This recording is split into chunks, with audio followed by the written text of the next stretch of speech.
In calculus, we often need to find the volume of complex 3D shapes.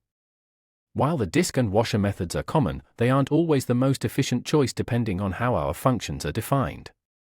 Today, we will master the cylindrical shell method, a powerful tool that allows us to find volumes by nesting thin vertical layers, much like the layers of an onion.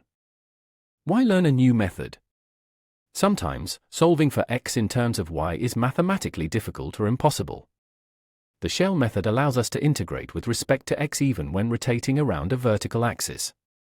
This flexibility is essential for solving engineering and physics problems where volume calculations must be precise and efficient.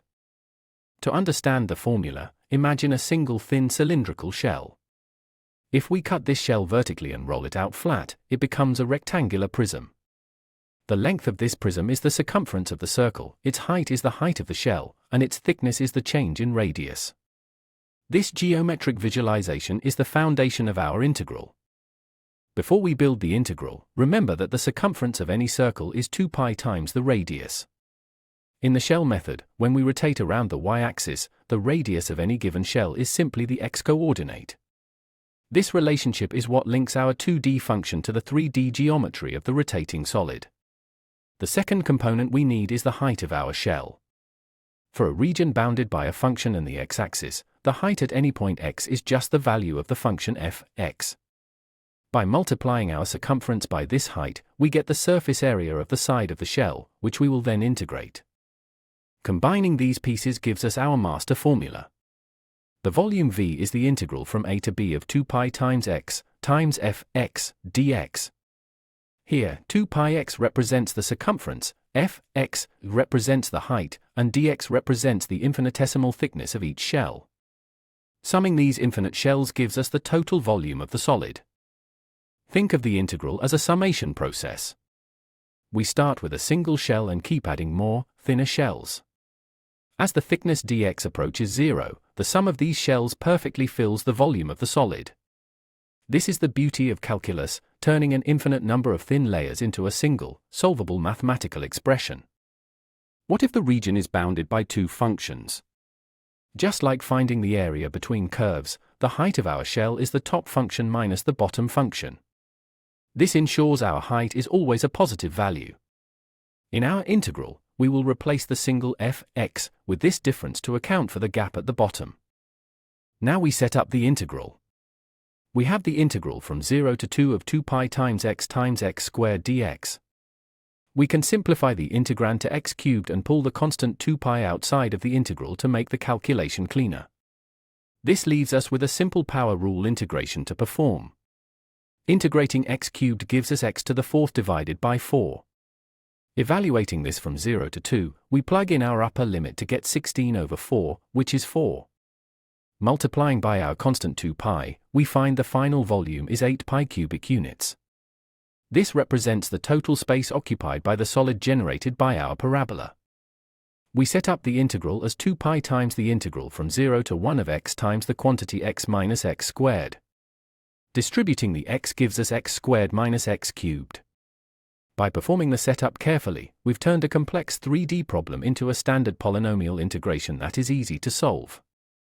Integrating term by term, we get x cubed over 3 minus x to the fourth over 4. Evaluating from 0 to 1, we subtract 1/4 from 1/3, which gives us 1/12.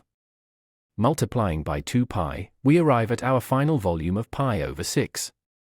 This result is the exact volume of the thin, curved ring created by the rotation. What if we don't rotate around the y-axis? If we rotate around the line x equals -1, the distance to our shell changes. The radius is now the distance from the axis to x, which is x minus -1, or x plus 1. The height remains the same, but the new radius will change the resulting volume significantly. The shell method can also be used for rotation around the x-axis. In this case, we use horizontal shells and integrate with respect to y.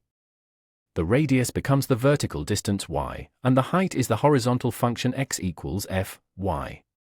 The formula remains the same in structure, 2 pi times radius times height, integrated over dy. A common edge case occurs when the region doesn't start at the x-axis. If the region is bounded below by a line y equals k, your height must be f, x, minus k. Forgetting to subtract the bottom bound is a frequent error that leads to calculating the volume of the entire shape down to the axis instead of just the shaded region. Choosing between shells and washers is about orientation. Washers use cross-sections perpendicular to the axis of rotation. Shells use layers parallel to the axis of rotation. If your function is given as y equals f, x, and you are rotating around a vertical axis, shells are usually the path of least resistance. The most common mistake is using the wrong radius. The radius is a distance, so it must be positive. If you are rotating around a line to the right of your region, like x equals 3, the radius is 3 minus x, not x minus 3. Always check that your radius expression is positive over the entire interval of integration. Another frequent error is mixing variables. If you are integrating with respect to x, every part of your integrand, the radius, the height, and the limits, must be in terms of x. If you find a y lingering in your formula, use your original equations to substitute it for an equivalent x expression before you start calculating. It sounds simple, but many students forget the 2 pi constant. Remember, the shell method is based on the circumference of a circle.